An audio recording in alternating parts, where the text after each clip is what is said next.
Ladies and gentlemen, welcome to the BeerDad and Brew podcast. As always, I am the hostess with the mostest, the BeerDad himself, Justin Allen, and I am joined by Sir Brandon from the hills of Agora. However, today we're going to have some different names because this is a very special episode, Brandon. I think that maybe you should be Sir Chong from the hills of Agora, and maybe I'll be BeerCheech. Because this is yeah there you go, Sir Chong from the hills of Agora and BeerCheech, because this is the special BeerDad and Brewed podcast 420 edition. That's crazy. I don't think we've ever done this before, so this is a first. So I'm really excited to share this with y'all. I don't know about you, but this was your idea, so this is going to be interesting because we're going to talk some grass here, something we don't normally talk about on the BeerDad and Brew podcast, but we're going to still drink beer. For sure. Yeah, of course. We have to drink beer. And just, we were talking and it was like, oh, that could be a really fun, idea for an episode. Just like have some like weed related beers. I feel like weed and beer go together so well. And I feel like both the communities intersect a lot. It does. Man. I mean, beer and weed, just, it's like fucking peanut butter and jelly. I mean, there's a group out there called the Brews and Dubes beer group, and they're all into that kind of stuff. But I want to start this show off with something special because it's been a little bit of hiatus for the BeerDad and Brew podcast, and partially due to the BeerDad's heavily busy dad schedule. But also we had a loss in our family, and starting the show off for him. We don't normally drink big beverage on this show because we like to support local and independent craft breweries as well as home brewers. But my wife's grandfather, Bob, also known as Poppy, that's how we knew him, passed away, battling with some different elements, and surely going to miss him. He was an amazing human being, and he was a fond drinker of Coors Light. So I know myself and you, we both have some really cold blue mountains here. Let's see, get the Coors to focus. I hate these cameras, by the way. But anyways, is your mountain nice and blue? Oh, she's blue.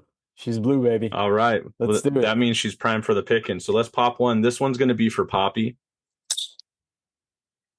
Oh, man, cheers. It's nice and cold. Rest in peace. All right, cheers to Poppy. Rest in peace. And we'll keep the mountains blue for you forever, all right? Yes, sir. Cheers. Cheers.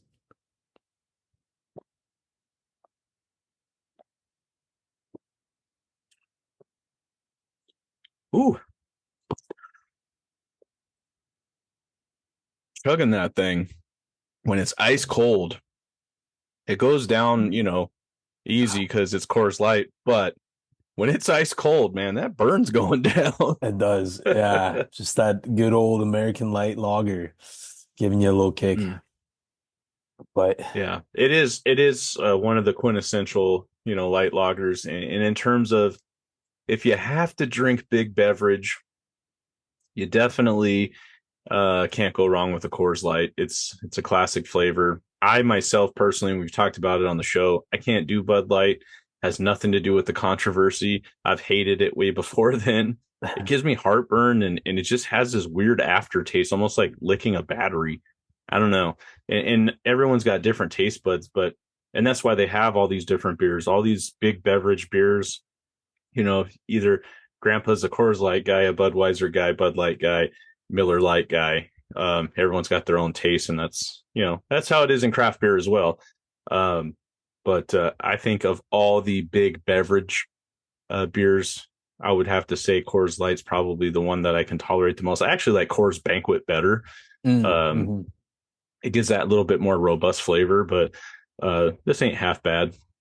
Yeah. So No, I'm with you. I like Coors Light a lot. I think it's just a great like go-to beer, like something good to have. Like it's like a great beer to multitask with, like if you're cooking or you want something like on the Yeah, lighter end to kind of start the day, or it's, right. great by the pool, and you're not ready for like an IPA or something a little like more, heavier, robust. It's a good way to start the Yeah. day.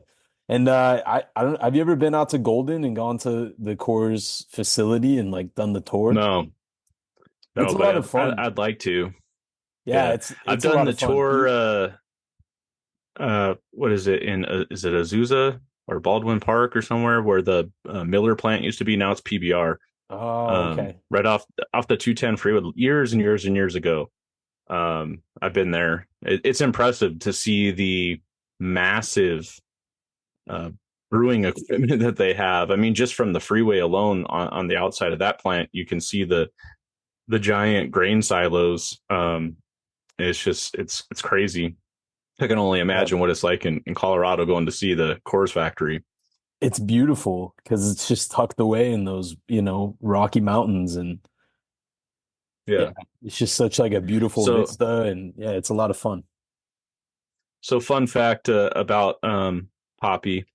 He liked Coors Light so much that he is his ashes are going to be in Coors Light cans, Whoa. and family members are going to have a little bit of Poppy, uh, to carry around. So we found these kind of replica cans, and they look just like the real thing, but they hold ashes. So it's really cool. Just something he wanted, and I feel like, man, a lot of guys talk a big game about what their last wishes are, and he loved Coors Light so much, and that was his wishes. And I'm just really, I think it's really awesome. My mother-in-law is, respecting those wishes, and I think that's cool because I know it would make him happy. Like he was dead serious about it. Like it'd be like me, like, listen, I don't want a casket, I want a fermenter. Like, Yeah. just throw me in there. That's cool. It was his idea too. Like, yeah, you gotta like Yeah, see it through. It reminds me yeah, of like yeah. It's Hunter S. Thompson wanted to be shot out of his ashes to be shot out of a cannon, and his friend that's pretty Johnny, cool. yeah, and like Johnny Depp and a bunch of like his famous friends like made it happen. Like they legit like shot his Yeah, ashes out of a cannon. yeah. Anyway, yeah, that's I cool, man. That's I beautiful. You guys are doing that for him. So, I think for me, I don't know. I go back and forth, but I think I would probably want like similar.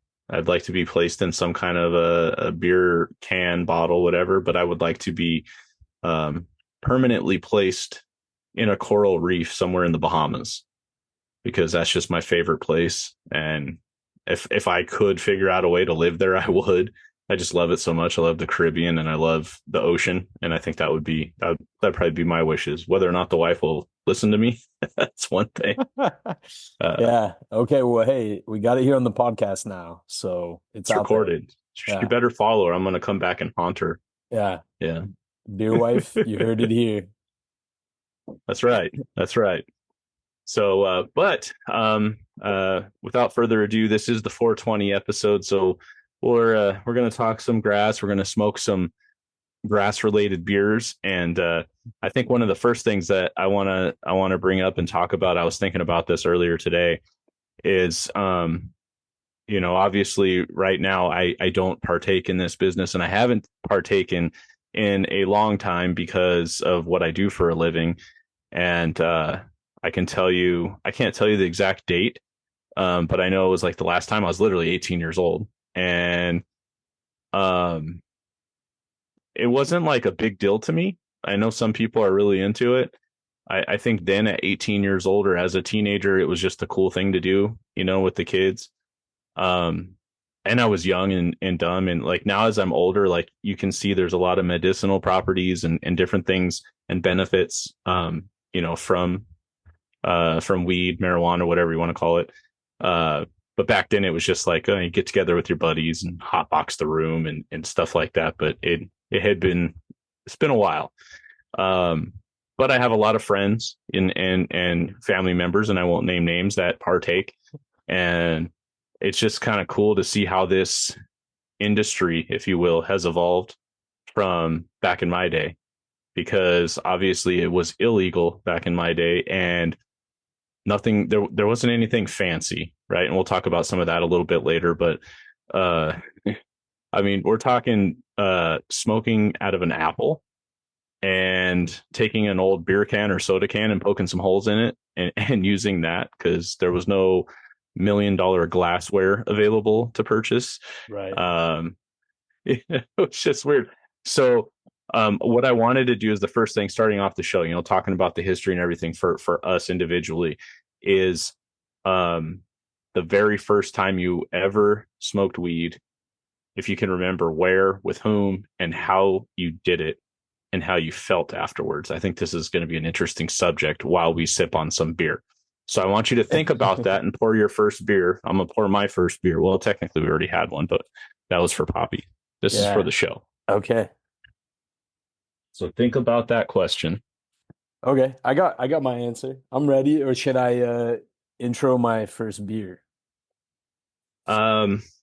Go ahead and intro your first beer, and I'm going to pour mine, and I'll talk about mine as well, and then we'll tell our stories. Okay.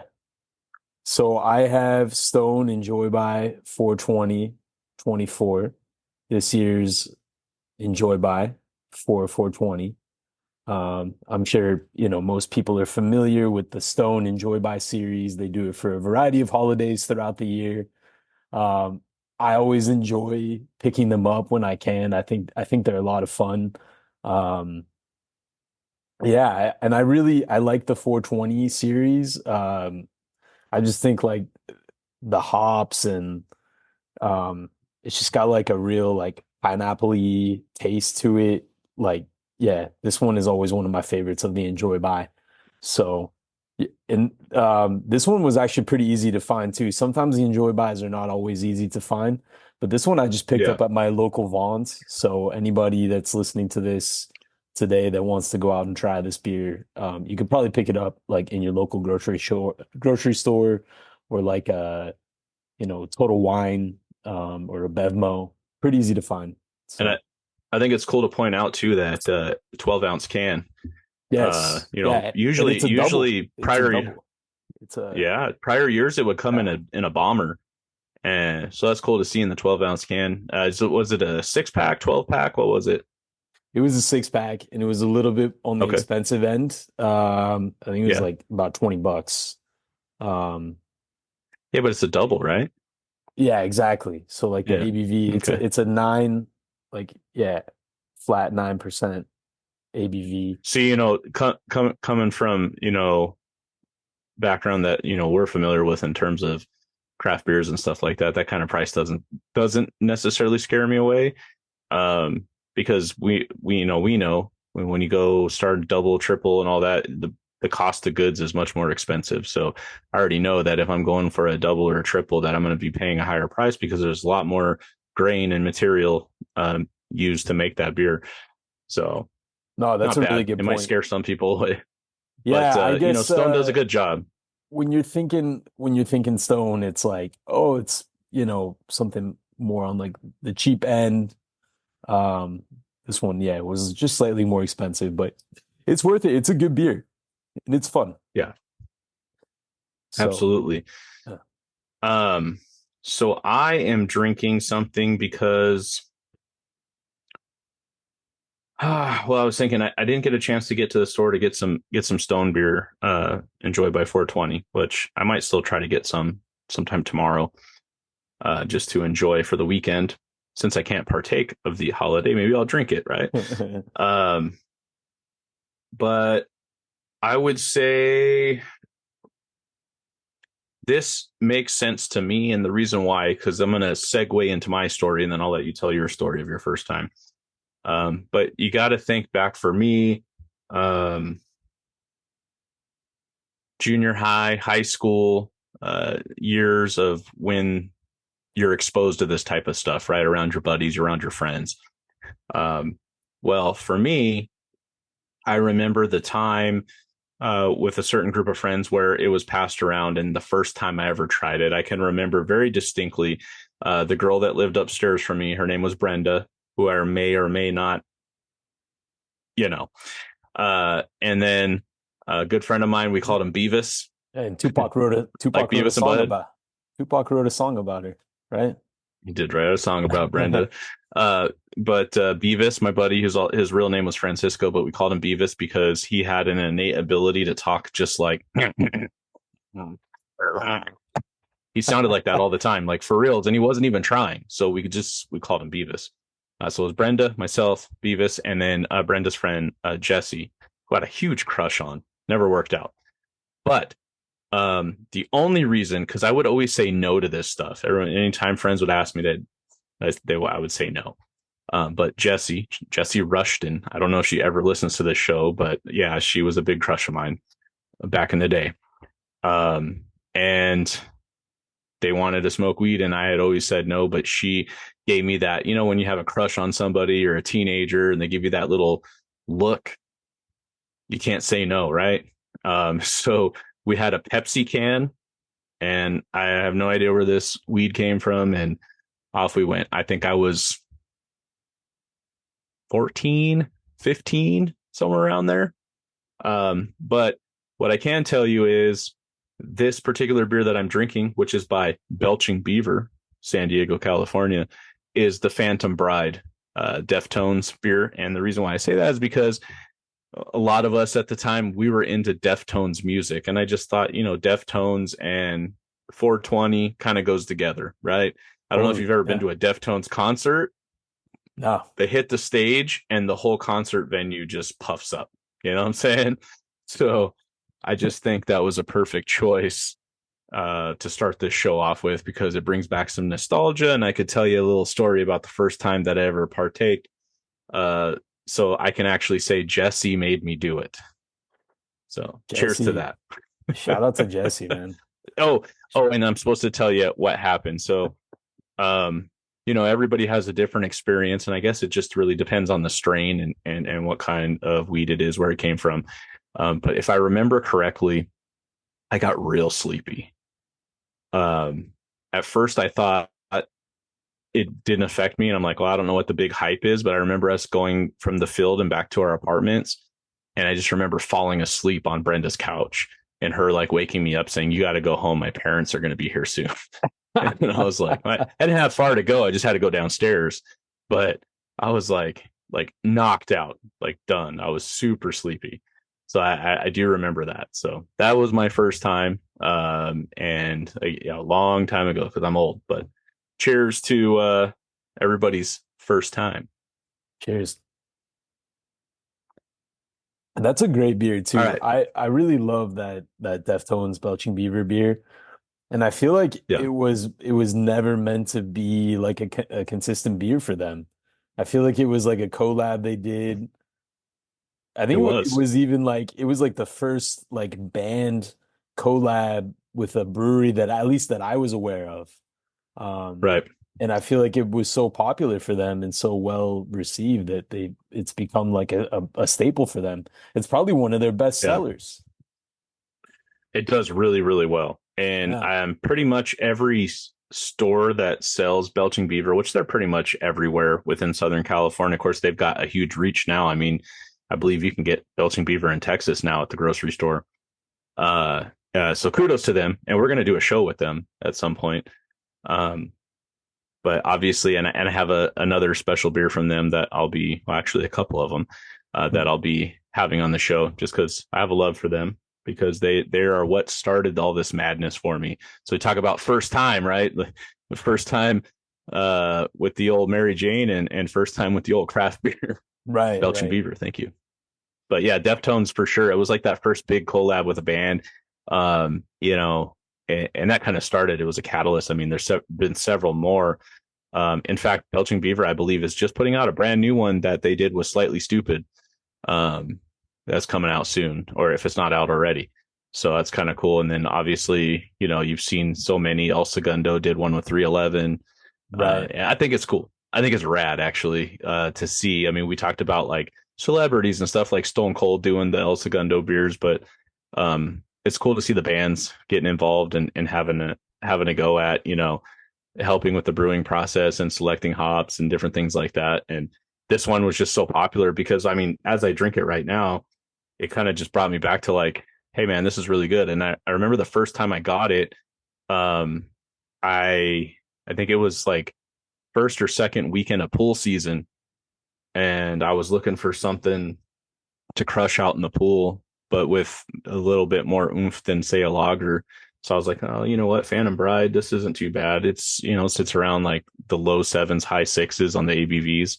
And it hits, to me, it hits right. It's very, very good. Aromatic flavor profile is on point. It's not too bitter. A lot of the hops that they're using give that more kind of like tropical notes. And so I don't know, it's a good summer beer or a good year round beer, whatever, however you want to look at it. But Phantom Bride's great. Right. Yeah. I feel like that describes a lot of Belching Beaver IPAs, you know? It's just like really just solid, great year-round IPA. Oh yeah. I love Belching Beaver. Yeah. I mean, one of my favorites that they have, it's year round now, is their No Worries IPA. I don't know if Yes. you've had Yeah, that. It's I kind of a have. Yeah. sessionable IPA, perfect for the summertime. I really dig on that one. It's really crushable. So, Okay, all right. you brought So up let's you let's hear it.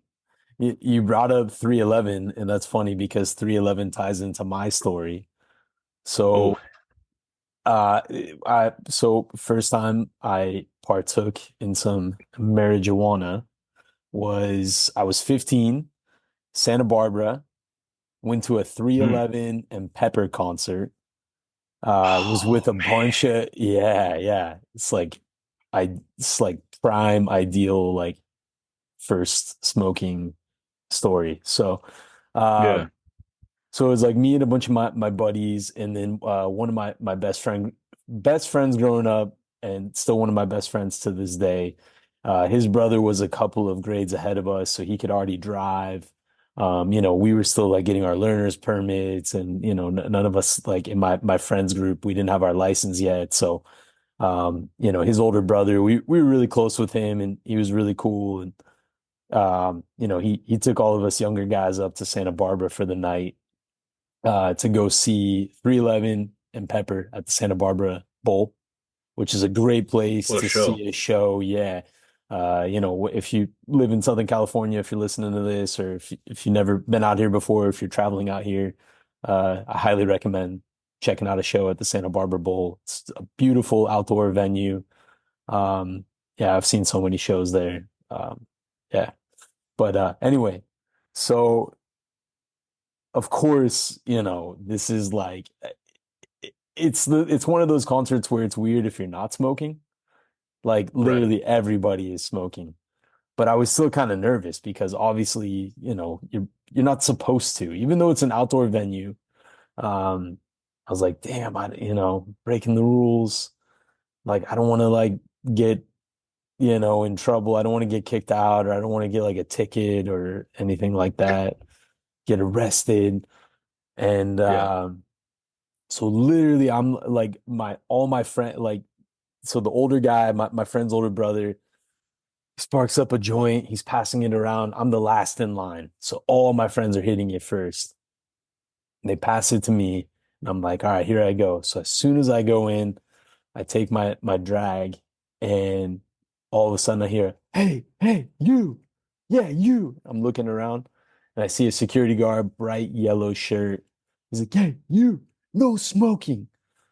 I'm like, oh shit. So I pass it back to my friend, and I'm like, oh my God. So I'm like all like nervous and anxious, and I'm like, okay, all right, I got off. I got off. Like he didn't come up to me, or he just kind of like moved on. So the music keeps Right. going, and it's just like, yeah, it's amazing, and I'm starting to feel it a little bit. And my friend's older brother, he like sparks it up again. And he's just so sly and cool about it. He's done it a million times before. So he knows he's got the swagger and the move with it and everything. Whereas me, I'm like a klutz, like fumbling it, like, oh, I don't know what to do.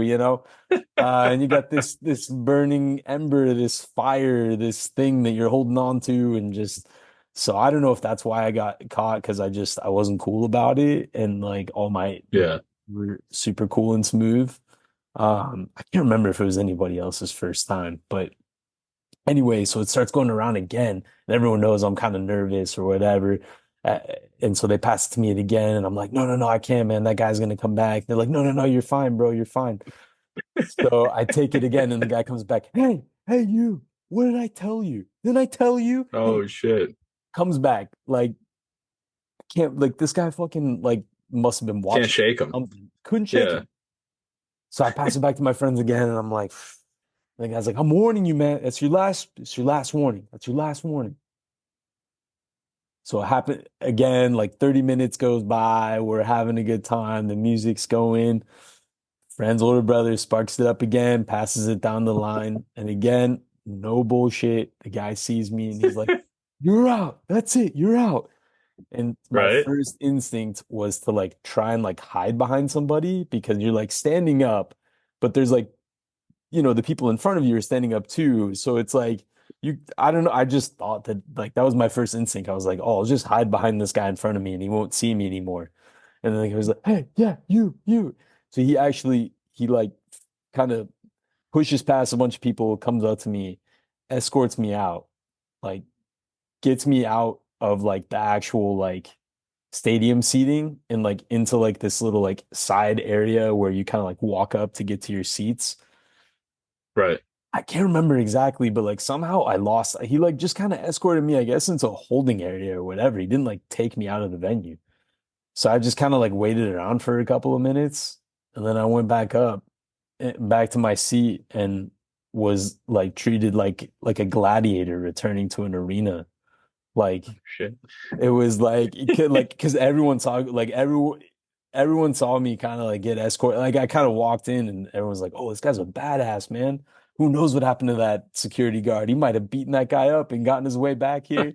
And I wasn't telling what happened, so I just kind of walked back up and I was like, "Yeah, it ain't no thing." I was like, "All right, where's that joint? Let's go. Let's get, come on, Oh 311's man. on." Yeah. And then the guy like never bothered me again and I got past the joint a couple more times. But yeah, in terms of what I felt, I mean, uh I just felt like super conscious of myself, like I was very much in my own head, like Yeah. overthinking things. Um yeah, just like everything was kind of like double vision, blurry. Um it was fun, and I've, enjoyed weed off and on ever since. I've never considered myself to be like a weed guy at all. I think overall, just the older I've gotten, it's never like really agreed with me, but I've always had Yeah. such a respect for the culture and I know how important it is to so many people, whether it's, what you were talking about before, from a medicinal angle or like a mental health angle, in terms of like relieving anxiety or stress for people. It's like great for, relaxation, Yeah. or just as like a social, thing where it's like, helps people like connect or people who have like social anxiety, if they smoke a little bit, it helps them. And like, Yeah. It's no different than somebody taking Valium, get on an yeah, airplane. right. Like I said, it affects people in different ways, but in some cases, it just sets you in that relaxed state of mind. And you're able to, like you said, if someone has like social anxiety or, has a problem being in large groups, it kind of helps settle their nerves. Hey, you know, partake. Totally. Yeah. Yeah. So it's been That's really cool. That's a cool cool to like story. yeah. Yeah. Yeah. You knew I'd like it because I like 311 and I like pepper. So Yeah. that's pretty cool. Yeah, It's really man. crazy though, because I don't think, um, I know you're a little younger than I am, but as far as concert wise, because I've seen both in concert, never together though. 311 was like old timers, like when the first time I saw Pepper was at Vans Warped Tour, down in San Diego, and 311, man, I think I saw him at Soma. I saw him down at Humphreys by the Bay. I think I seen him at the Del Mar Fair. So I've seen him a bunch of times in San Diego, several different concert venues. But I can go back to when like they played with like Sublime and stuff like that. Yeah. So, but not They're with O Pepper. they're OGs, man. One time I've seen Yeah, 311 a few times because in high school I used to love them. I still, of course, have so much yeah, appreciation for them, but in high school I was like that was like my favorite band. Dude, I've seen him even play with the surviving members of the Wailers, which was Oh crazy. wow, Like that's Rita dope. Marley and like a bunch of like yeah, old timers from like yeah, the old school Hey, like you want to talk band. about a concert you're going to go to, and you're probably just going to get a contact high from. Go to Yeah, go see the right? Wailers or any of the Marley family, or go back in the day, and see the Marley. Right. Which, by the way, I don't know if you've caught it, the new Bob Marley biopic. I've heard Haven't a lot of seen it. good things. I still have it saved in my queue. I have not had an opportunity to watch it, but I've loved Bob Marley ever since I was a child. Um, and like, I can't wait to see it because his kid had a bunch to do with it in terms of the production. And he basically said, I want to do my dad justice. And so I'm hoping, sometimes with biopics, it's like hit or miss on whether or not, it's truly factual or sometimes it's embellished for Hollywood. But I hope that this is a really good movie, because sometimes there's Yeah. different, like we'll take Elvis, for instance. Sometimes they make movies about Elvis that are like the fun made for Hollywood movies. And there's been a couple where they make it like, I think one of the more recent ones where it was from the perspective of his like manager or whatever, and it made Elvis out to look like a bad guy. Stuff like that. I don't like that. I want the true story. And so if this is from his family, I'm hoping it's a good movie. Because I love Bob Marley. I love his music. I love what he did at the time for his, obviously he was before my generation, but growing up, I had a huge respect for music and I loved the way when I listened to Bob Marley's music, and you already talked about how much I love the Caribbean and stuff like that. Like it could just, you don't have to smoke a joint to put yourself in a relaxed state of mind when you're listening to Bob Marley's music. It was so much for me as a child. It got me through a long road trip back in the day. But look, I'm old. When I went on a road trip with my dad when I was like 9 years old, there was no iPads, there was no Kindles, there was no video games. I think at the time, like our version of a video game were those little Tiger Electronic, like black and white things that like had one level. Or it was the thing that you would push and the little bubbles would go through and you'd catch them on the rings, like it'd put the rings on the hooks. Oh, Like those were our damn. video games. Yes, I'm old. Yeah. I'm old. Yeah. Right. And Okay. so I remember a family member was playing Bob Marley the whole time. And I just fell in love with the music and I have ever since. So I can't wait to see that movie. In fact, my favorite flannel company, Dixon, and no, the Beer Dad and Brew podcast is not sponsored by Dixon, but you guys, every time you see me in photos, videos, and everything, I usually have some kind of Dixon fare on. They just dropped a Bob Marley flannel a couple of weeks ago, so Oh, had to get all over that as well. So damn. yeah, pretty cool. Yeah, Yeah, and that like is really cool. that's what I love about Dixon. For those of our listeners that wonder where I get all these sweet flannels, go on DixonFlannels.com, Instagram, Facebook, whatever. No, I'm not endorsed by him. Danny Dixon is an awesome entrepreneur, and I appreciate everything he's done because I love the clothing. But they're very much so like the craft beer industry. All the flannels are special releases. They usually don't make them more than once unless they're like something that's like their legacy type flannel from day one. They'll redo them or something really popular, but they'll change it up a little bit. So everything's more unique and it sells out and it's gone. And then they do a lot of collabs, Metallica, Megadeth, Sublime, all these, big bands that they've gotten together with to do collabs with large companies. They're really big into the motorcycle and hot rod scene. And it's just a cool company. So check them out, DixonFlannels.com. Yeah, dude, That was my that's endorsement, unpaid endorsement. uh, Hey, if Danny Dixon wants to send me a free flannel, I would not be upset about that. yeah, I feel like it's only a matter of time before they're official Beer Dad and Brewed sponsors. Maybe a Yeah, Dixon, Beer Dad's Beer Works collab in the future. could happen. Could happen. Yeah. You never know. Stranger things have happened. They have indeed. So We do live in very strange times. we do. We do. Strange things happen. All right. I'm going to crack another beer because I'm done with my Phantom Bride. It was really refreshing. Yeah. Okay, So let's I'm see. gonna catch up.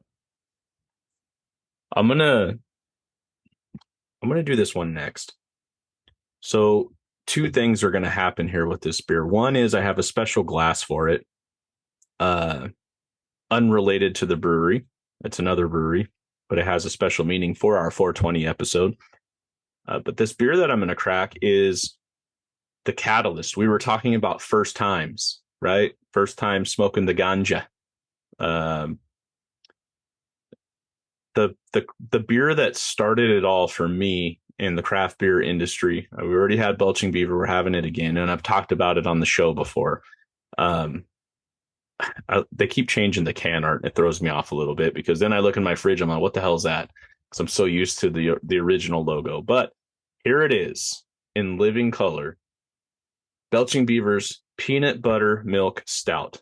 One of the Yes. OGs that started it all. So I feel like this was the gateway drug for the BeerDad, because prior I was drinking liquor and cocktails, throwing down some MGDs, Coronas. Like I I was like, craft beer, what? A Stone or Sierra Nevada Torpedo IPA. Like I had a couple at a party and I was just like, yeah, my palate's changed over the years and I really like IPAs now and I didn't used to, but I loved Guinness and I like stouts. And so my brother, dickhead Andrew, says, here, try this.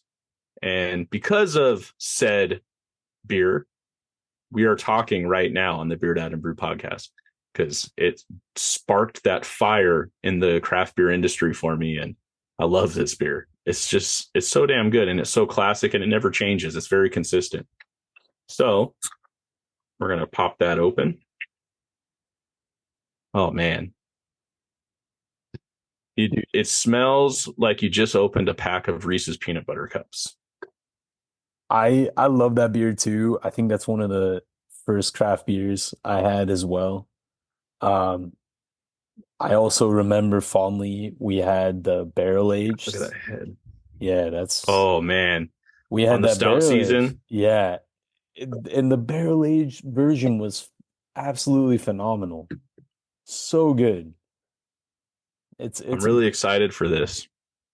and Only it's because it's the original. yeah, and you're absolutely right. It's perfect to have on this episode because I feel like a stoner thought of this beer. Like just even the concept of like a peanut butter milk stout, that's some stoner Right. shit there.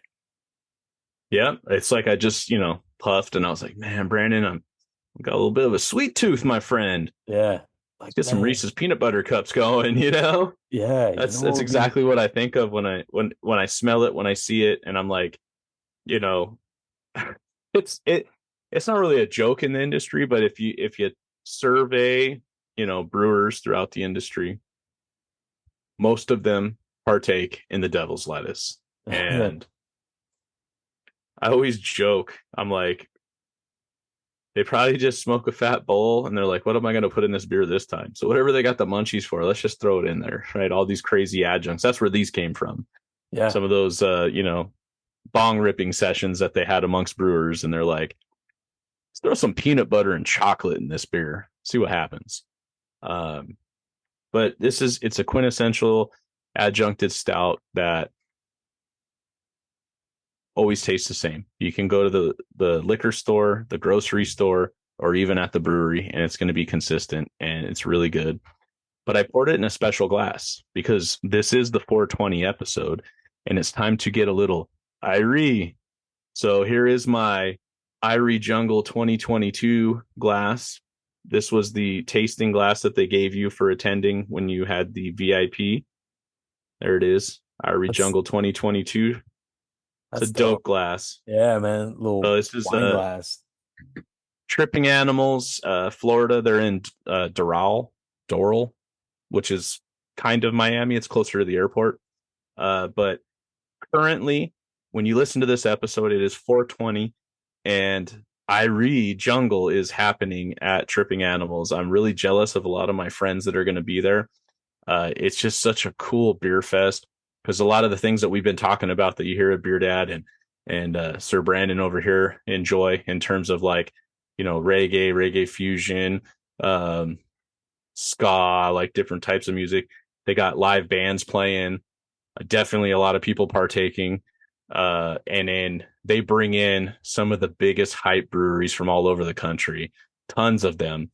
You're talking, obviously Tripping Animals is there, but Jay Wakefield, King's Brewing, like the 450 Norse, Wooden Robot, um, Highland Park, all these big breweries are there. It was just so cool to be a part of and be there. I was there with other Brandon Gray, Yeah, and shout out Cryptic whew, Brewing. Cryptic Brewing. That's right. What a time to be alive. Like him and I, it was like we felt like kids. We really did. Like there were so many cool breweries and cool people, and there was just so much going on. I remember we were doing Flabongo rips. So they had this thing called a Flabongo, and we chugged beer out of it. It was like a flamingo, right? And trying to remember what it was. District 96 Brewing. I can't remember. I'm trying to remember the name of the brewery. Um, but yeah, man, what a beer fest. I think next year that's going to be our mission to return to Irie. Yeah, That would be phenomenal. But I'm going to take a sip of this beer and I'm going to shout out Belching Beaver for getting me hooked on the drug, if you will. And then also shout out to all the cool peeps, all the cool kids down in Doral, Florida at Tripping Animals. I hope you guys have an extremely successful Irie Jungle 2024 on 420. So raise one up, light one up, and cheers to Irie Jungle. cheers.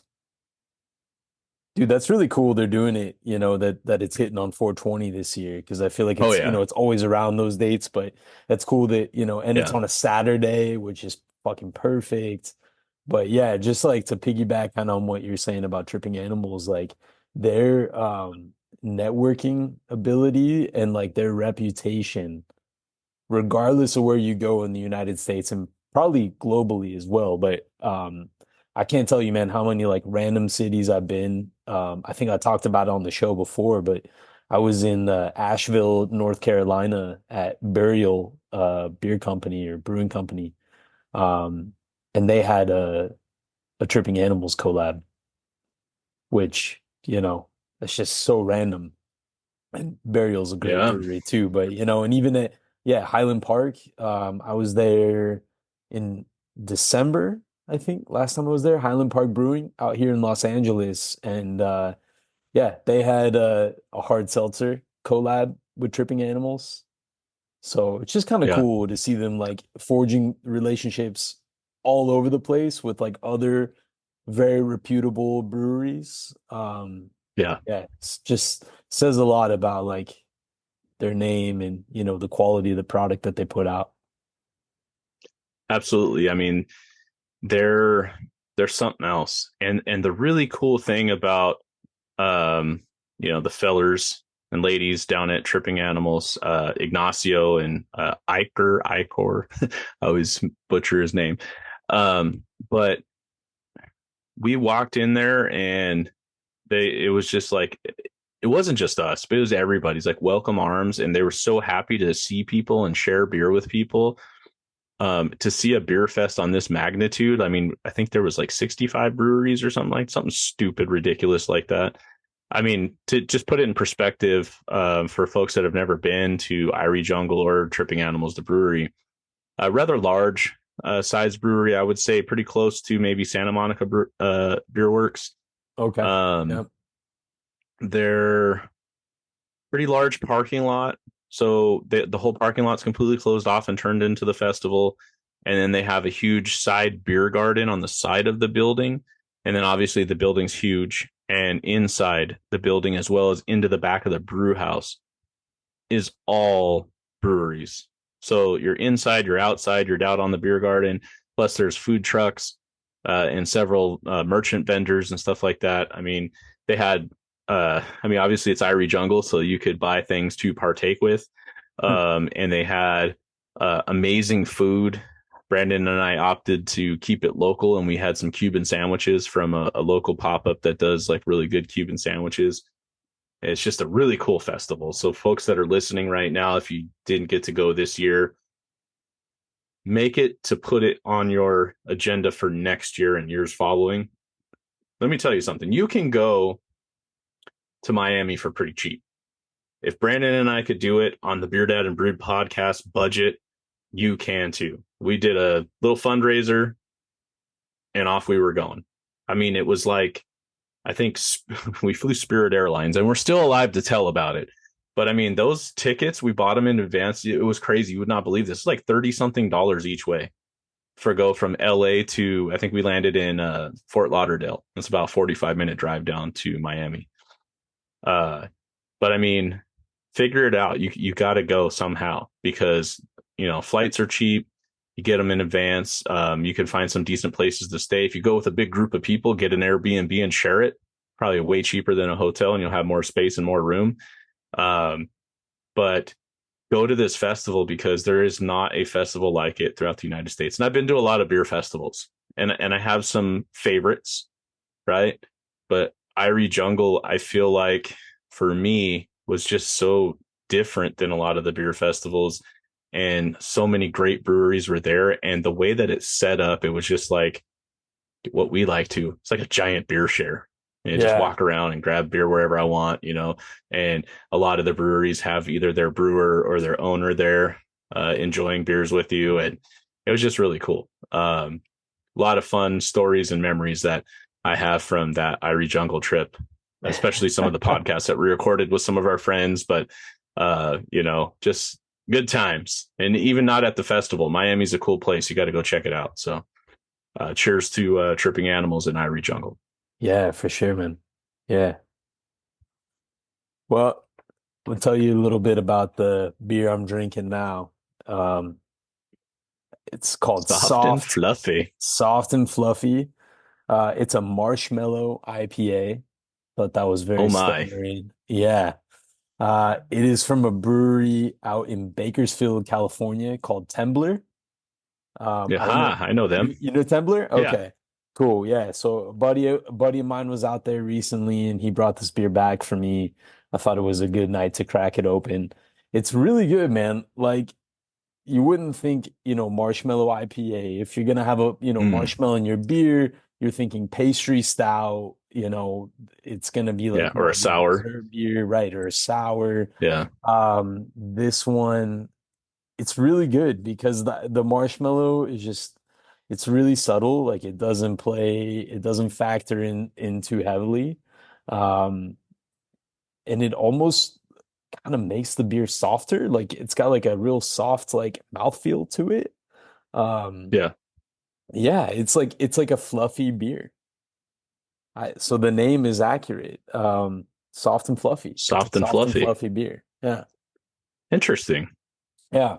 I've never I been don't, out to I, Temblor, but thinking back to all the weird ass shit that I've drank over the years doing this podcast, I don't think I've ever had an IPA with marshmallow.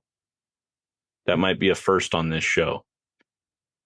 yeah. So, I definitely would be interested in trying something like that just to say I have. I can't guarantee I would like it too much because I'm just that kind of well, not really strange, but most people when they drink an IPA, they're looking for certain flavor profiles, and Yeah. whether it be a hazy or a West Coast, but you know, looking for a certain level of bitters, and you know, depending on what type of hops are used, what are you looking for? Are you looking for that piney flavor? Are you looking for that floral flavor? Are you looking for that tropical flavor? It Nothing screams IPA to me when I hear marshmallow. Like Yeah, me neither. That's why I was like, damn, that is so interesting. Yeah, it's not my favorite thing. I'm glad I tried it and it's really good. Yeah, shout out to them for even like trying this. The hops are Amarillo and Sabro. okay, Yeah, ah, that's an interesting combination, but I could see that to balance out the sweetness of the marshmallow. right. And Um, I'm trying to see if they added marshmallow into the mash. I don't see anything about that on the can, but yeah, it's good. Interesting. Yeah, Well, Temblor Temblor, Brewing. Yeah, shout out to Bakersfield. those guys for doing some weird shit. One other I can brewery. appreciate. Go ahead, go ahead. I was gonna say I can appreciate, obviously traditional brewing, and I like certain styles of beer, and but I also like the weird shit. not necessarily because I think it's going to knock me off of my feet in flavor and it's going to be like the best thing I ever drank. Not like this peanut butter stout. Like this is not a everyday drinking beer for me anymore because stouts don't really do too good for this old man here. However, I will still continue to drink this because it's one of my favorites, just because it got me started in the game. But I'm more of a right now a crispy boy kind of guy, right? I like my lagers and pilsners, cold IPAs, session IPAs. Kind of gotten out of the hazy game. I'm going to drink one here in a sec, but I feel like, well, it depends on the style of hazy, but a lot of hazies and of course the stouts are just they don't agree with me, and the fruited sours are I just can't. I have to share them. I have to have a little bit of them. I appreciate the weird and crazy stuff that brewers do to blend and do these amazing flavor combinations, but there's no way in hell my body will tolerate a full pint of an adjuncted anything. Yeah. The older you get, it's harder to do, but yeah. I mean, that's Now just I know. I was gonna say now I know. Going back to Poppy, he would always make fun of us drinking craft beers. You drinking that craft beer shit, right? I just figured like for him, being from an older generation, he probably just thought of us as like those stereotypical man buns with the beards drinking IPAs, like, right. and there's like Starburst and Skittles in them, like that's what he would see when he would see all these crazy cans and stuff like that. But and now that's me. I'm just like, give me a beer. Dude, But totally. I love What? to talk about it. I love to talk about it, and what you're doing is great because again, it puts a spotlight on creativity, and it also is just like this peanut butter stout, a gateway drug, like the Chiba, like the Mary Jane, but in the craft beer world. Like, because now think about it, somebody that doesn't like beer is going to see that can and be like, well, this is kind of cute. This is wild, right? Oh, Exactly. wait, marshmallow?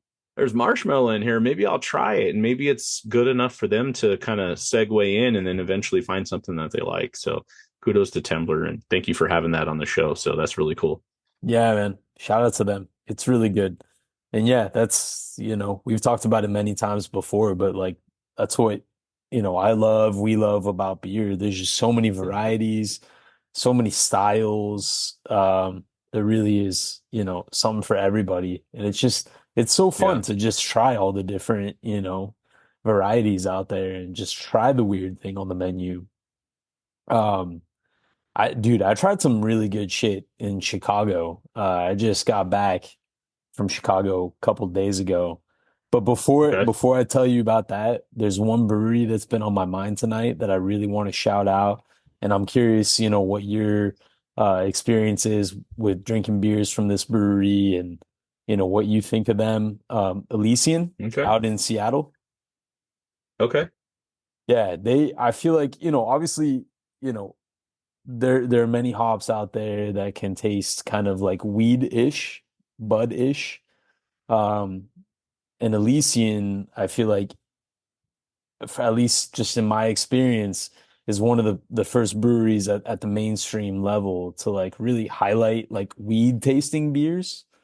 Yeah. Um, and out in my area, there's always like a couple of different Elysian beers that you can grab, and the artwork is very like weed sort of like emphasized, and it literally tastes like drinking weed. I know that's like probably not a great way to describe it, or perhaps not even like appetizing, but let me pull up. We like to Oh, space dust. Like, have you? space dust. Yeah. Yeah, space dust. Obviously, that's like a That big. is the I mean it's a kind of sort of big beverage now, but Right.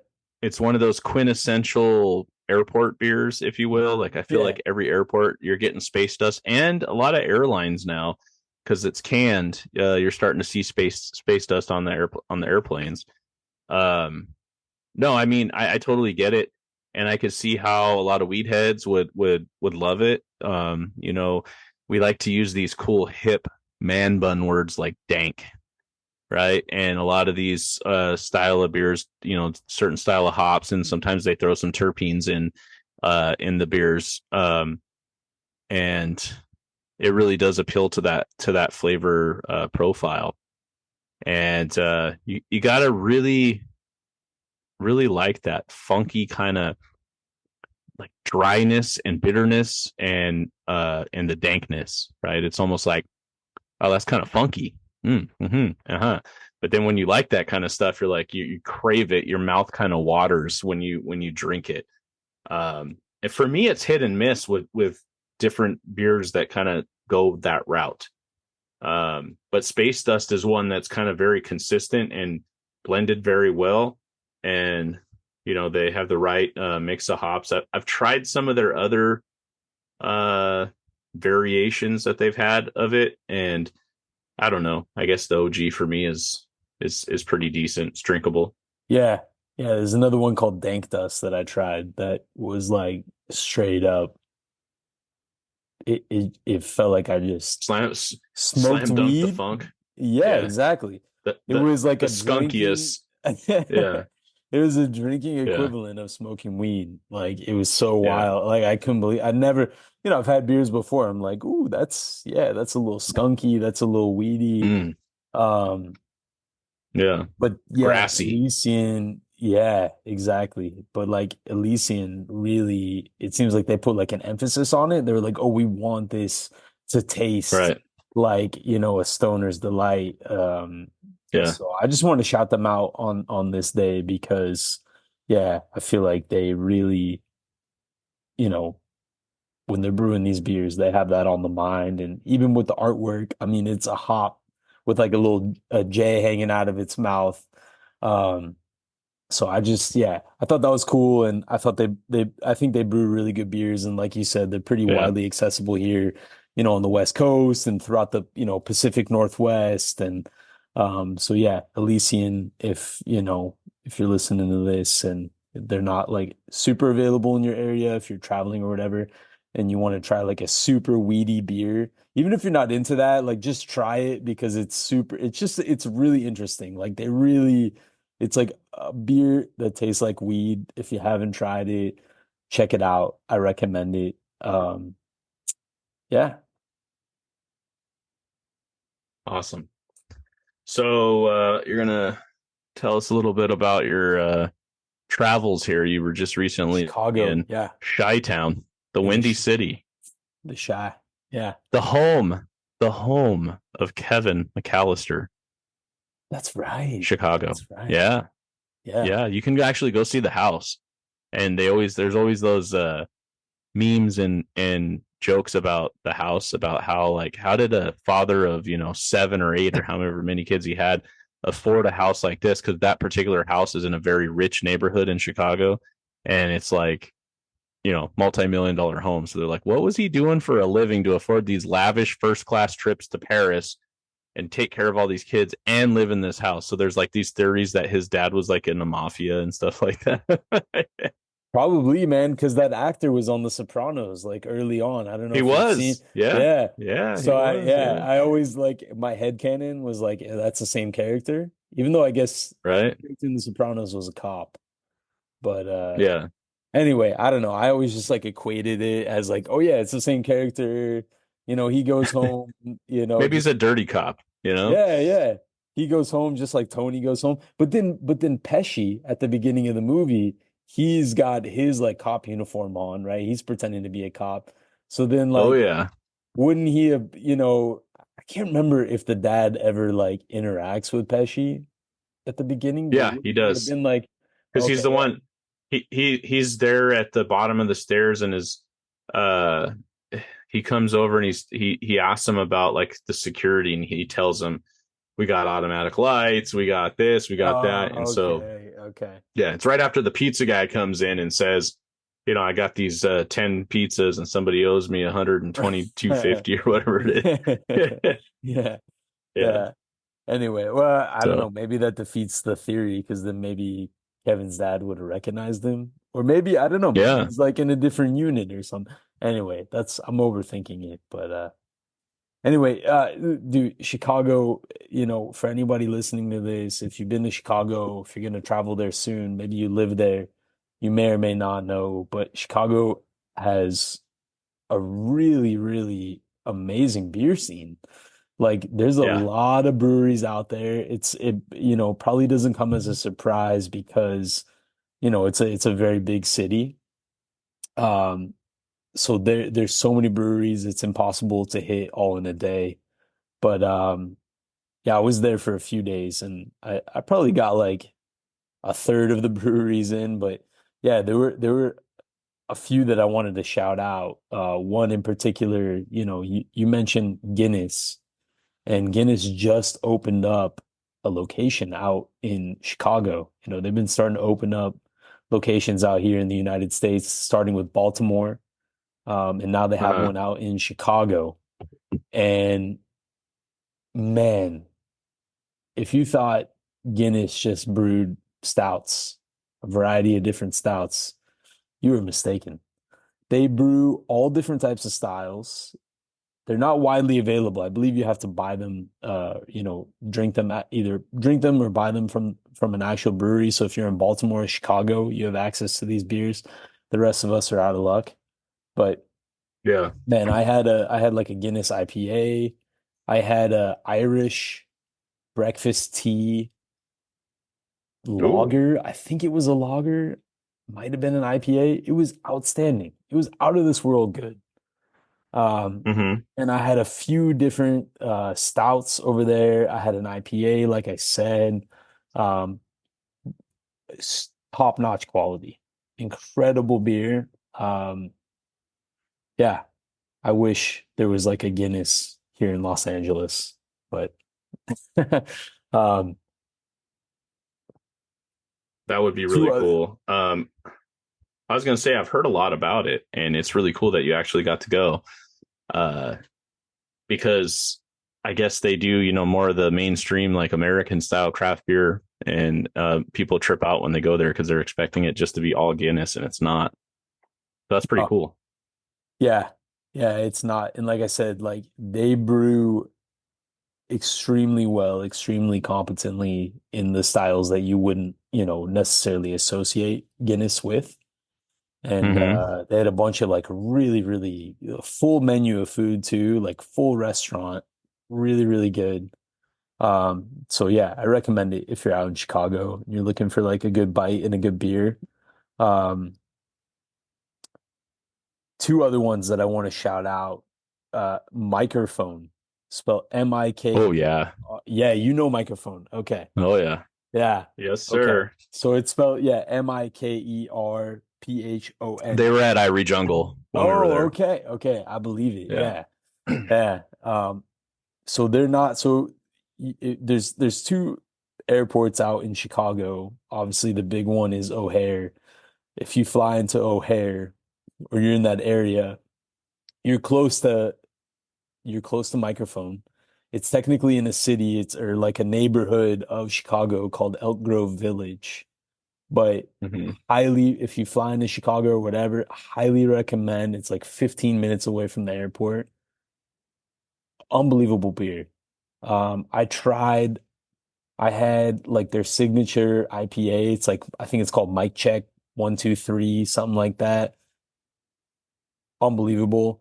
Um, I had I had a sour on nitro, and I only got it just Oh, because I had never had a sour on nitro before.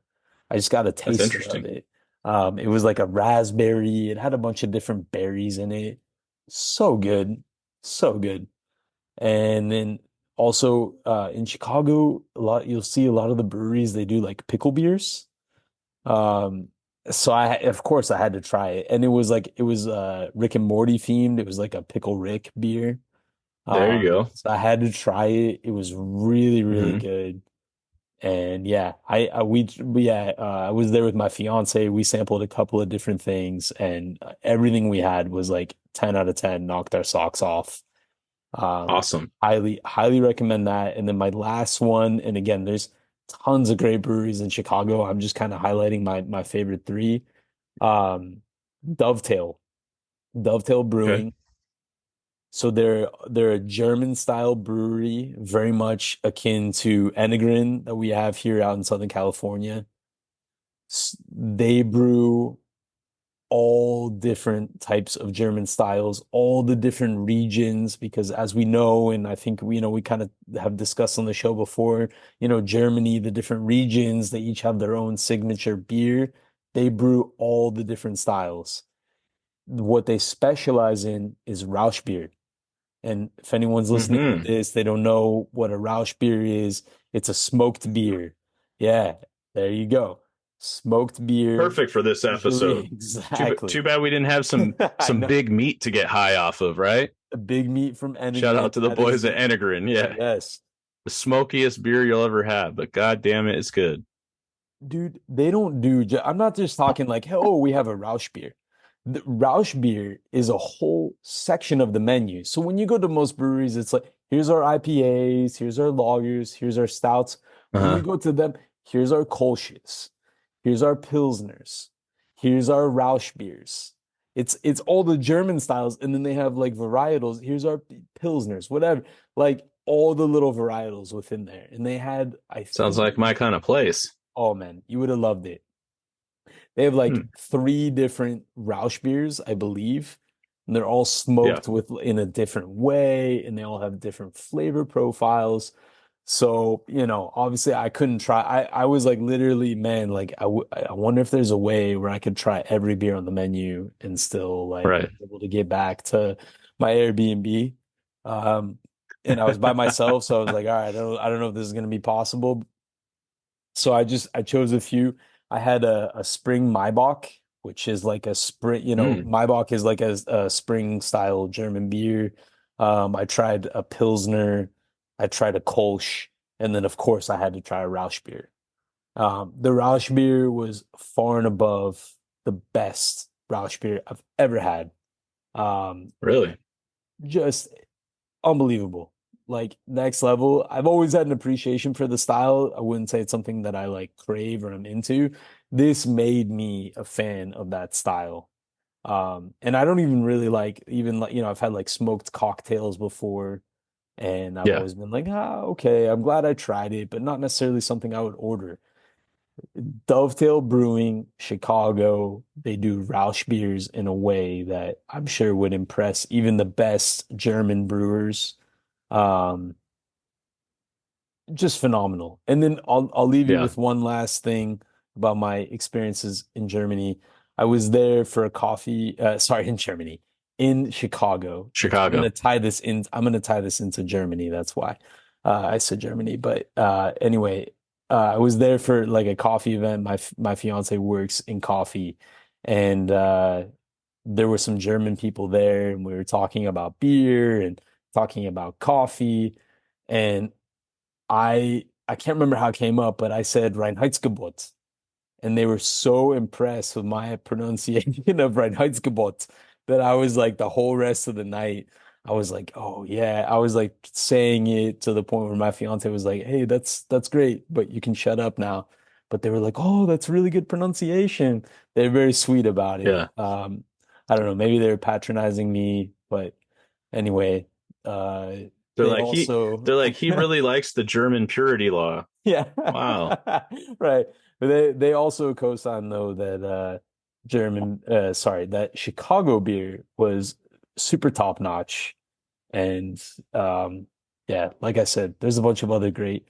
I'll just as like a little bonus, I went to the Goose Island tap room out there just because, Goose Island is probably one of the biggest, most notorious breweries, big beers out of Chicago. I was like, oh, I got to try a little bit of the big guys while I'm out here.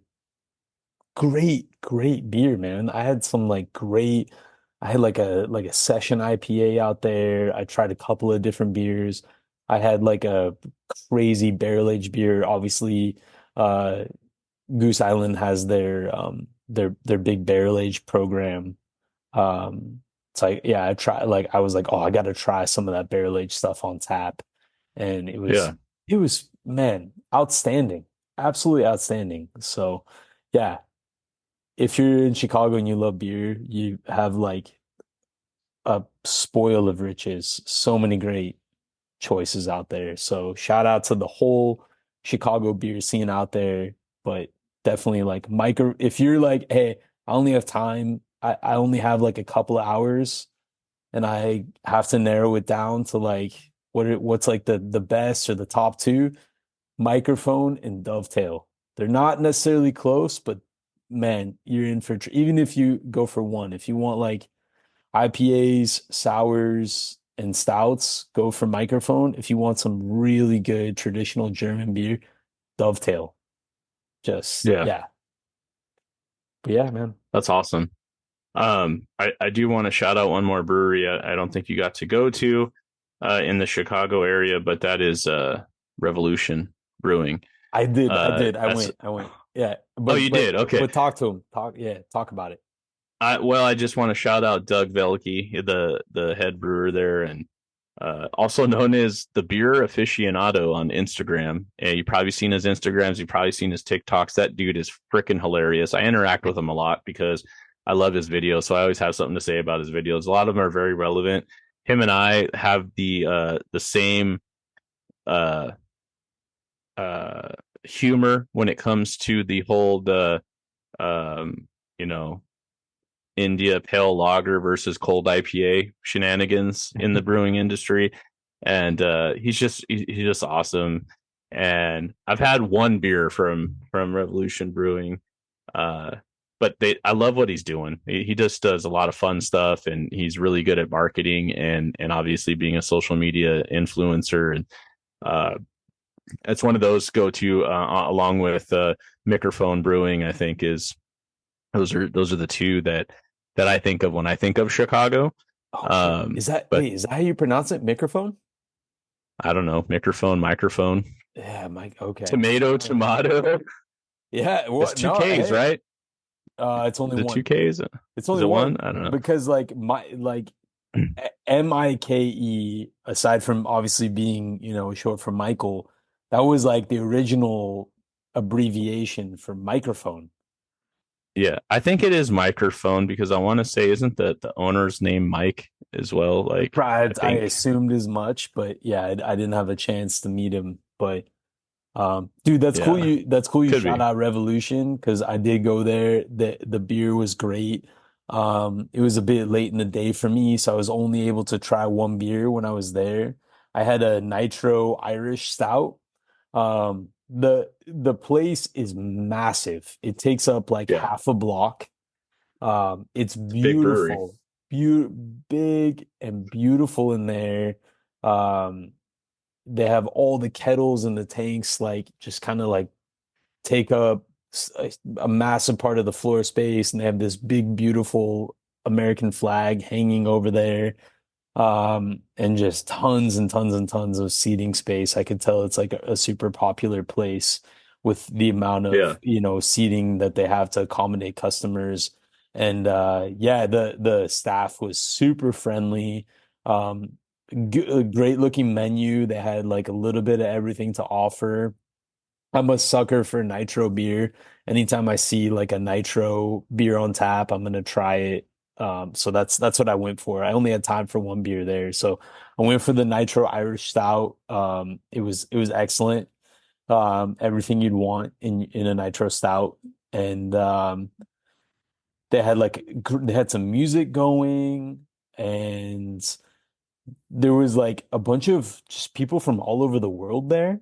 I don't know if yeah, just the name or like just having like, you know, like the American flag and like sort of like their logo and just it being sort of like, I don't know, Revolutionary War themed. I don't know if it had attracted a certain type of people that were like just interested in like American history or whatever. But yeah, there was like God, I couldn't even tell, but definitely like a very European sounding accent, gentleman who walked up to me and he was like, "Hey, what's that beer you're drinking?" So I told him, and um, he wound up going over and ordering it. And I kind of looked over when he got his beer and he took his first sip. He got like the nitro stout that I had, and he kind of gave me a look of like, "Yeah, yeah, good recommendation." And I kind of gave him a little cheers. And so, that's always fun when you're, able to recommend a beer to someone and they wind up liking it. But um, yeah, cool. Revolution Brewing in Chicago. I'm really glad you shouted them out. Cool spot for sure. Oh, Awesome. what one other cool thing about that movie, sorry, that brewery rather, it apparently they filmed a movie there called Drinking Buddies. Have you heard Uh-huh. about this? No. Okay, there's a movie out there called Drinking Buddies. I think it came out like mid to late 2010s, so it's not that old. It's got Jake Johnson, Olivia Wilde.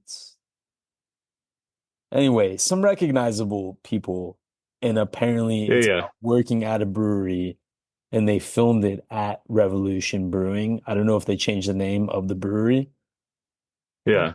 I think it's available to stream somewhere. But anyway, I'm I was gonna like reading up on the brewery, and they were I'm like, looking it up. It's about 11-year-old movie here. yeah, Drinking Buddies. It looks good. I'm glad you brought that up. I'm gonna have to add that to my list of movies to watch. Yeah, me too. Me too. I've been meaning to do that.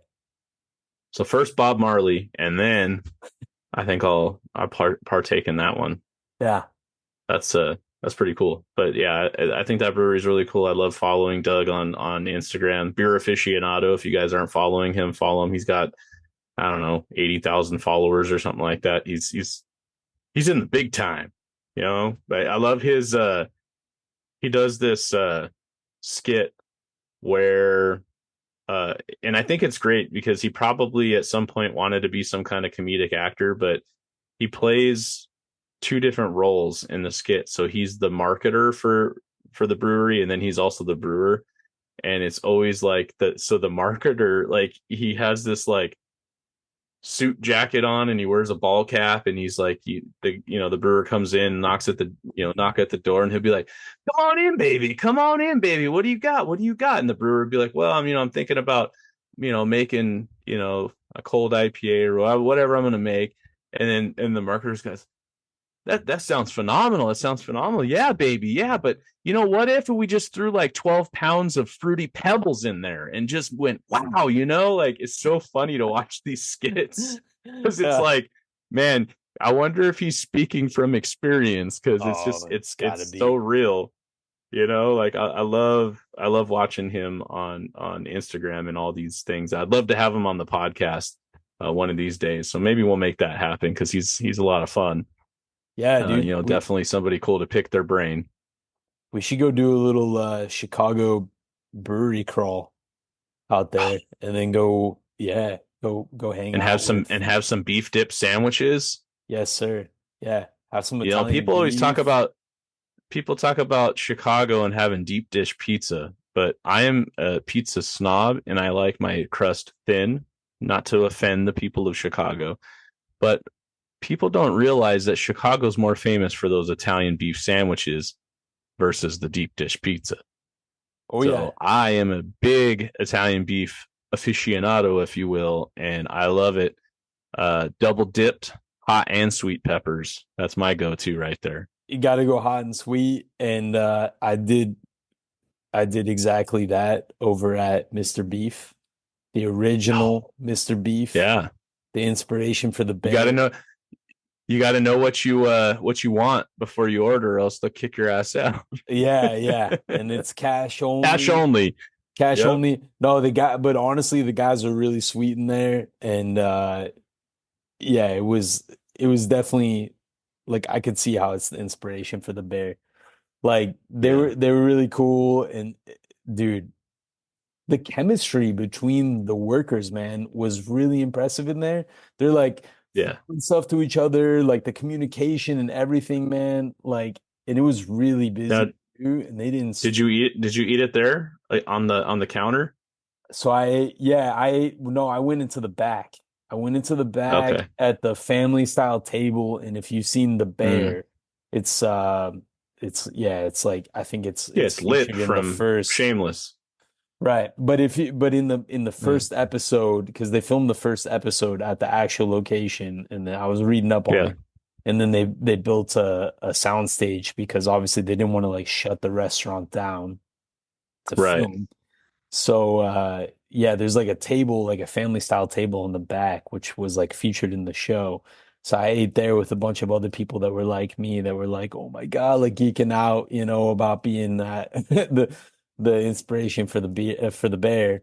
And yeah, it was amazing. And I saved like a little tiny sliver of the sandwich for my fiance because she wasn't able to go with me. But Yeah. dude, it was great. And then I was at a brewery in Chicago. It was called Crushed by Giants, which really good beer, really good food.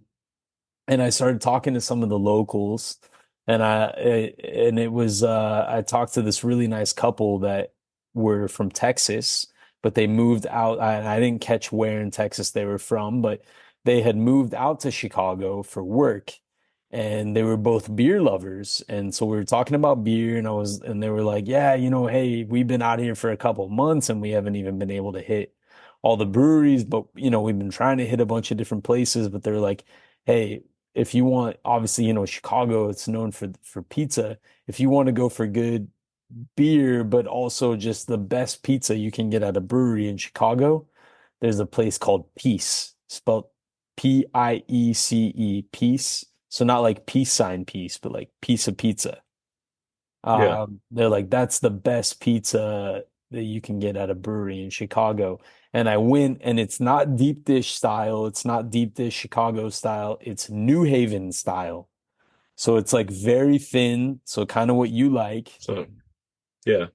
Super Connecticut, right? thin. Yeah, New Haven, Yeah. Connecticut. They kind of have their own style of pizza. The crust is very specific, and the how many inches the crust can be is very specific, but it's very thin crust. And I don't know, maybe it was the beer talking, but I'll tell you, man, it might have been a top five pizza for me. It was Yeah. phenomenal. So if we go out there, we got to have some pizza from Peace. And the beer was very good too. I had a Belgian style beer out there. I'm blanking on the exactly the type, but yeah, I went and ordered my pizza to go, and I got a little uh, Belgian beer as I was waiting, and the beer was really good too. So yeah, Nice. That's awesome. Well, it sounds like you had a productive trip to the old Windy City. very productive. Yeah.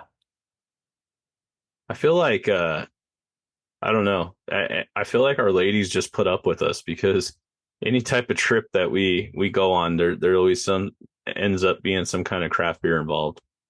Yeah. I yeah, I mean, you can call it R&D for, the podcast or for, Yeah. BeerDad brew work.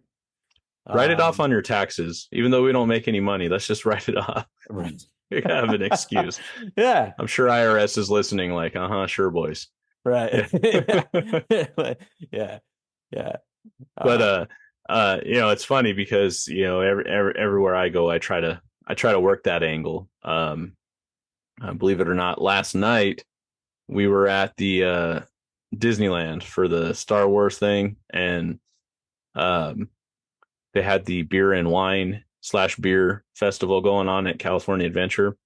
So we went and partaked in that, and I partaked in a flight of beer, which a little disappointing, but it's Disney, so you got to understand. But $19 for a flight, and they're like two ooh, ounce pours, ooh. like, and there's four of them. They're like little tiny plastic cups, about Oh yay boy. big. They look like specimen cups. However, with that being said, the beers that I was able to have in said flight, it was really cool, and you'll dig this. But Bottle Logic was one of them. It Of was a course. fuzzy peach IPA. Stereo Brewing from the Anaheim area. Nice. I believe that was a apricot wheat something beer. And then you'll like this. I got sauced with some naughty sauce from Noble Ale Works. They got in there this Oh, year for the beer for the yes. wine festival. Hell yeah. So that was pretty cool. And then I believe it was Carl Strauss on the fourth pick there. But Nice. throughout the park, there's unsung Crowns and Hops. Um, a lot of the local Orange County breweries are in there, and I even saw Russian River was a part of it too. Um, so that's really really cool to see at that festival because we've been Disney freaks for many many years, and going there, I feel like the beer's gotten better and better every year because it used to be traditionally the food and wine festival, and they'd bring some heavy hitters from the wine industry, tons of really high end wineries and stuff like that. Well, the beer dad he's been dabbling lately, but not a huge wine guy. And it was always like their beer selection would be very InBev specific.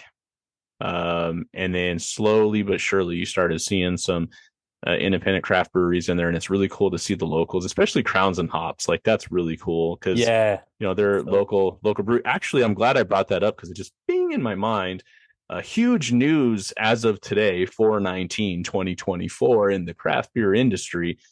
Crowns and Hops is actually partnered up with Full Circle Brewing. It was announced today that they're going to be it's not a takeover. They haven't been bought.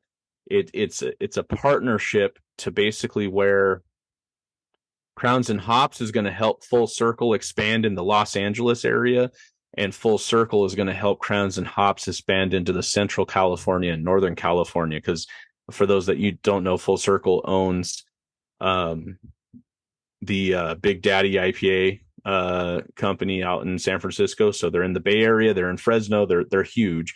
Full Circle is a really good brewery. We've had them on the show before. I love their Illa series of IPAs.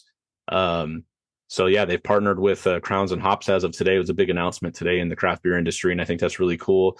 To see Betty and Tio get more exposure for their company, and hopefully it's a catalyst that they need to help get their tap room open. But expanding their profile is really cool, because for those of you that have never had Crowns and Hops beers, you're missing out, right? yeah. I mean, Oh my God, phenomenal. dude. They do a great job. Amazing. And I can't wait for that tap room to open. It's going to be out in Inglewood, California, very Mm-hmm. close to SoFi Stadium and the Forum and whatever the Home of clip. the Los Angeles Chargers. Right. Yeah, we Yeah, want to and talk about the other team that's there. yeah, and they're building that basketball stadium out there too for the Clippers. Yeah, But that's really cool too. yeah, yeah. So yeah, I mean that's like a budding area, and obviously Inglewood has got um Three Weavers, which you and I were at, pretty recently, and also Oh yeah, Tortuga, Tortuga Brewing, which yeah. we haven't been to, but um yeah, Inglewood, man, like is coming up in a big way for craft beer. So, and Crowns and Hops is, more more so than Uh, perhaps the other breweries, is like very much just a part of that community. So it'll be yeah, cool to see them actually get that, the brick and mortar spot. People enjoy the beer, yeah. get I the re- beer on I really draft. think partnering up with Full Circle was a smart thing. It's obviously a huge distribution network that's going to open up for Crowns and Hops now, because again, Full Circle was already huge. I mean, you can go to a Total Wine and More or a Bevmo down in San Diego County and find Full Circle. You can go to one all the way up in Northern California and find Full Circle. So now Crowns and Hops is going to get some more exposure out there. And then also Full Circle getting the exposure here in like Los Angeles area is going to be really cool. People are going to discover that they really like their beers too. I think the LA folks are going to like it. So it's kind of a cool situation for all parties involved.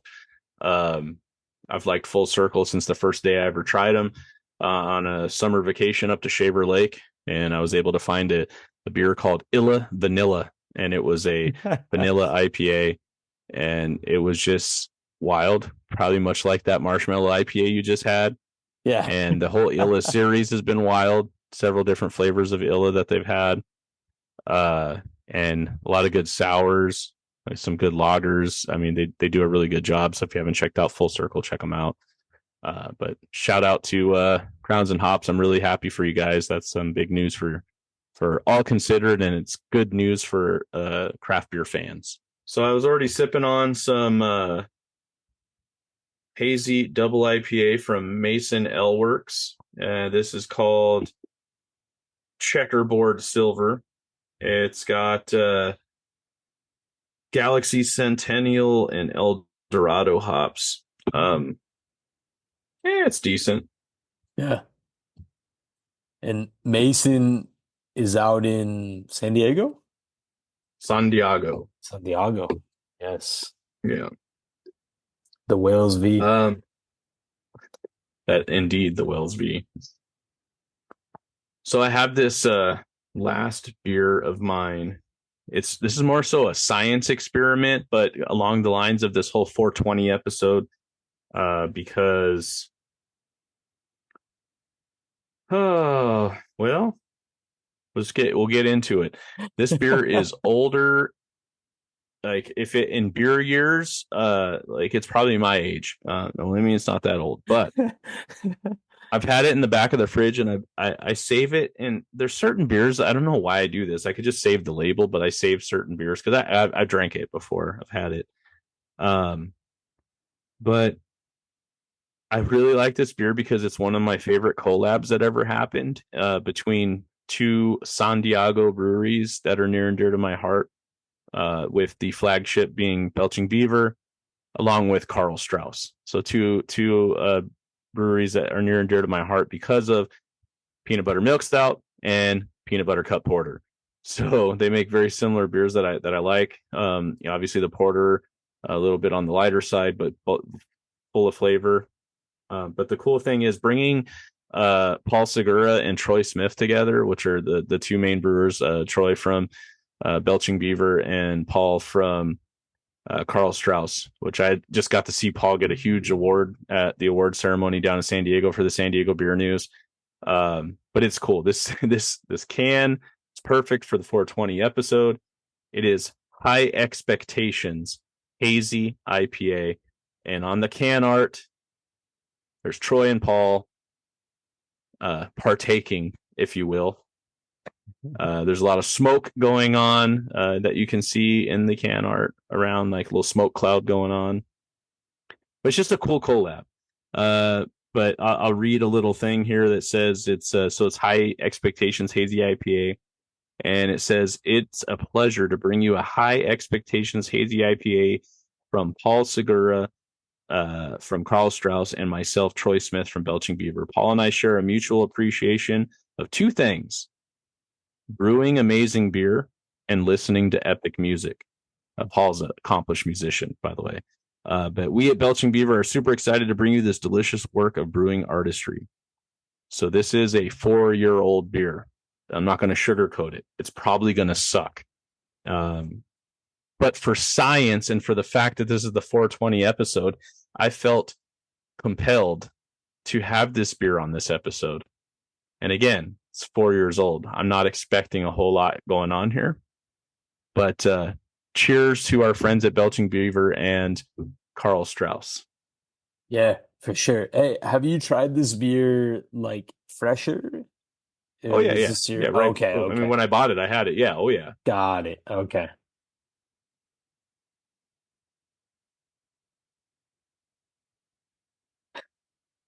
So, it's a bad sign when you smell it and there's literally no smell at all. Oh boy. So I'm not expecting much here. Here we go. 4-year-old beer. High Expectations, Belching Beaver, Karl Strauss. Let's see what we got. Still got foam. Just like a clump. Just Man, there's like literally, no joke. I don't smell anything. hey, nice mug, by the way. Oh yeah. Shout out KBC Lager House. Little dimple Czech style mug. Damn fine beer. Oh, Well, it's not going to make me barf, but I can tell you that it doesn't taste like anything, oh God. really. Yeah. Is it I'll bet you flat? if I would have. No, there's carbonation. Okay. Yeah, I mean you can see the bubbles there. It's still got a hazy hue to it. I mean, for being 4 years, it's not rotten.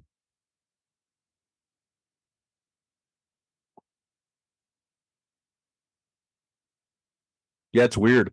You know what? It kind of make me laugh because there's a little bit of flavor there.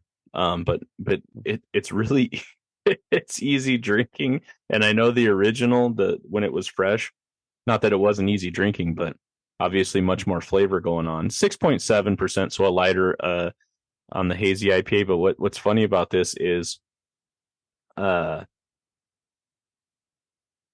it tastes like Flyjack, Firestone Walker. Oh, okay. So it Yeah. became kind of sessiony. Yeah, so I mean, if it's a testament to the brew masters, Troy and Paul, I'm drinking a 4-year-old beer of yours and it's drinkable. I'm not like disgusted, but I thought it was going to be really rancid. I've had some old like back of the fridge beers where I'm like I'm desperate because I'm like haven't been to the craft lounge or somewhere to pick up some some freshies, and I'm like this was a good beer 2 years ago. I don't know, and then you try it and it's got that kind of band-aid flavor or just really musty. A lot of times with IPAs too, like when the hops drop off, you get a bready flavor that's not a good bready flavor, right? Like, Yeah. but this isn't bad, not bad at all. So, um, maybe I'll strike a fire if they listen to this. I'll tag Paul and Troy, but if they listen to this, like, do this again. You guys missed the boat for 420, but check that out. High Expectations Hazy IPA. Yeah. In fact, let me look at the can date.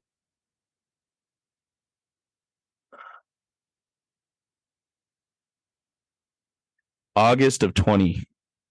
And is that the brew date or the expiration date? I'm gonna say that's when it was canned. They usually put the can date on there. Can it? August of 20. Wow. Yeah. Oh man. Okay. Hey, Yeah, exceeded.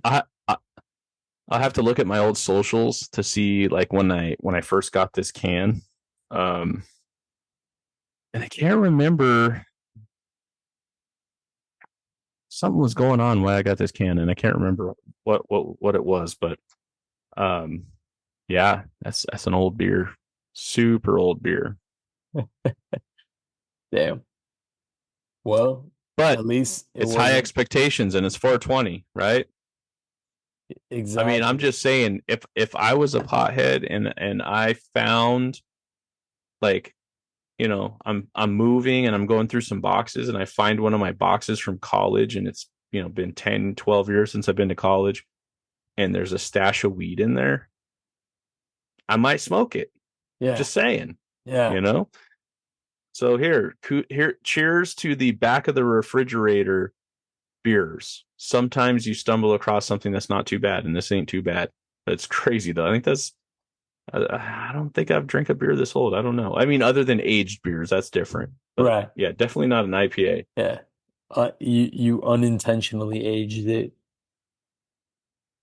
Unintentionally aged that. I like that. and It's definitely unintentionally. taken on a new life. Yeah. And I'll bet you the bottom of that can is like mud. It's probably like quicksand. Oh, All that yeah. yeast and particulate and everything. But Yeah. hey, you know what? It is what it is. And Belching Beaver and Carl Strauss still kick ass, no matter if this is a 4-year-old beer or a fresh beer. So cheers. Cheers. They really do, man. Like Carl Strauss, I know we talked a lot about Belching Beaver, but Carl Strauss, like, I feel like almost doesn't get enough credit for the quality of beer. Like they have so many great beers. I know you talked a lot about their peanut butter stout, right? It's a peanut butter stout, Porter. There's a peanut peanut butter butter cup porter, porter.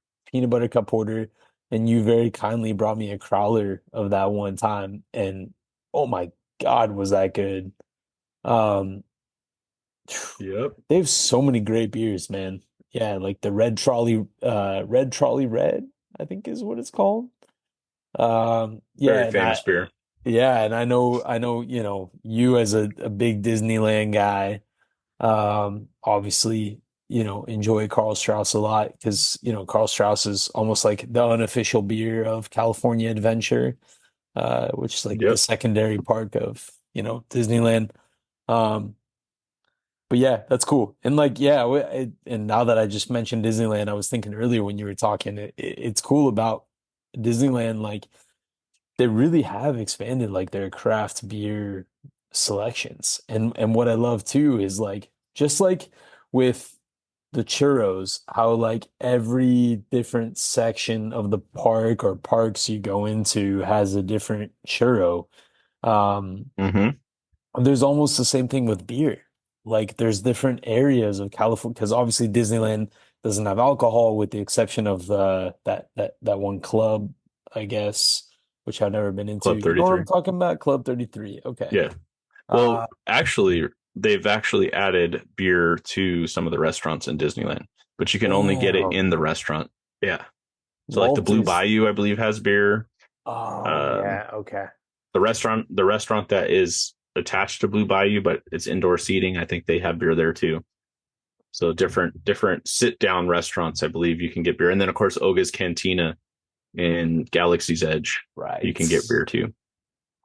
Man, I feel like the old man is turning in his grave, but uh yeah, but I think he would, if he was still alive, he would see the appreciation for, it wasn't like back then, beer was, it wasn't what it is today, so I think like he would have a more appreciation for it. I think that it would probably be a thing for sure. I mean, it is a Disney World. So right, right. Okay, that's a good point. That's a good point. But yeah, it was cool. I like one of the last few I haven't been to Disneyland. I think it's been about 2 years. I'm way overdue. yeah, But you yeah, man. are. And I've been talking to Josh over at Noble Ale Works about setting up a, for first time ever BeerDad and Brewed podcast, Beers of Disneyland episode at Disneyland. Gosh. So it's going to take some creativity on our parts because if I'm not mistaken, they have a rule against like interviewing and doing things, um, of that nature at Disneyland. But I think we can figure a way, right? We got some mobile type recording devices, and the plan is, us to meet up with like Jimmy and Josh and partake in some beverages in California Adventure and talk about them and talk about Disneyland. So I think that'd be fun. That would be so fun. I have some ideas on how we can do that. Yeah. Yeah. Oh yeah. Definitely. I think we can make it happen. I think it'd be a lot of fun. Something different. Never done something like that before. So and you're due for a Disneyland trip. I know. Yeah, that's a good excuse. The beers of Disneyland. But speaking of the beers tonight, I mean, it's been kind of cool to talk shop about different beers, about your trip, and about our experiences. As far as like the 420 world goes, I had wanted to mention we were going to have our good friend Eli, who's been a guest on the show before, um, Glass Game Strong on Instagram. He is a high end glass broker, if you will. And he is really big in the game. And it would have been cool to have him on the show, of course. Unfortunately, he had something he couldn't get out of, as most things. He's a very busy man. But I just wanted to point out because earlier I talked about my first time being out of a Pepsi can. But there are now, I mean, there's a huge glass industry involved in that. I mean, we're talking hundreds of thousands of dollars in high end glass pieces that you have to transport via a specialized like suitcase to get it from point A to point B. People take this stuff very, very seriously, and something that I'm not into, but I'm very interested in because I think it's kind of crazy, and in a good way. I think that it's almost like the craft beer nerds, right? We all have our fun glasses, right? I got dimple mugs. I've got, the Irie Jungle glass that I brought back from Miami. I've got a Stein from Germany that I've brought back. Of course, that's probably my most expensive piece. I do have a crystal glass that I got from Baba Brew House that was gifted to me by Marcus out there when we went for their 5-year anniversary. So I do have all kinds of specialty glasses, and so I kind of compare it to the craft beer nerds, right? But just on a obviously much more expensive scale. So you can go for a simple pipe to a hand blown piece of art, and it really is art. I mean, they put a lot of work and effort into some of these things for somebody to enjoy and partake out of. So I thought I wanted to bring that up and shout out to Eli Glass Game Strong. We'll have him on the show. He's been on the show before. I think we talked to Yeah. him Oktoberfest one year, and he's been on the show like 2 or 3 other times too. He's just a wildcat and crazy dude, but I love him. He's good friend. So Yeah, for um, sure.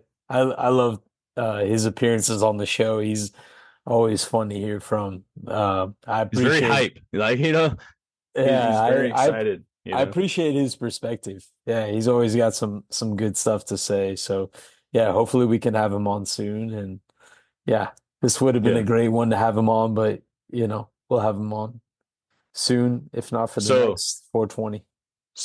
so before we close out the show, we're talking about 420, and we're talking about our first time smoking the Mary Jane, and one of these days we're gonna smoke a bowl together, but it's gonna be a while. I got to make sure that my boss is no longer the governor of the state of California, and then I might be able to.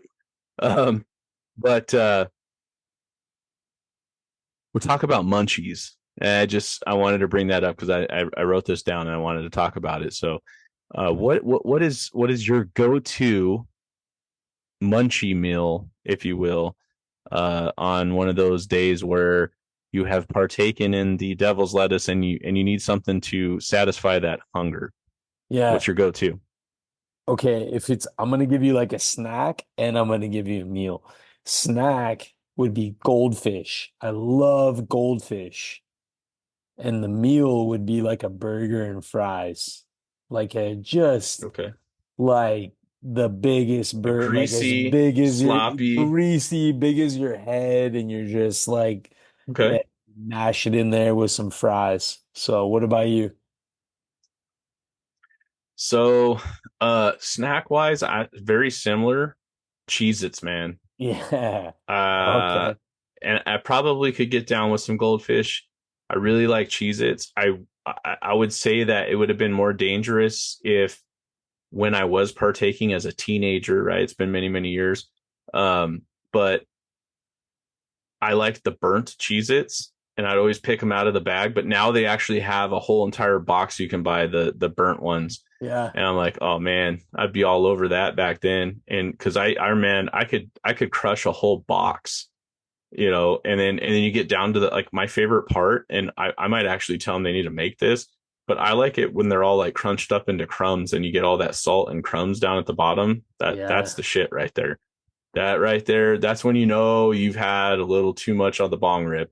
When you're sitting there taking your finger and you're eating the crumbs from the bottom of the Cheez-It box. That's you've hit rock bottom at this point. Yeah. But I can remember that in my teenage years.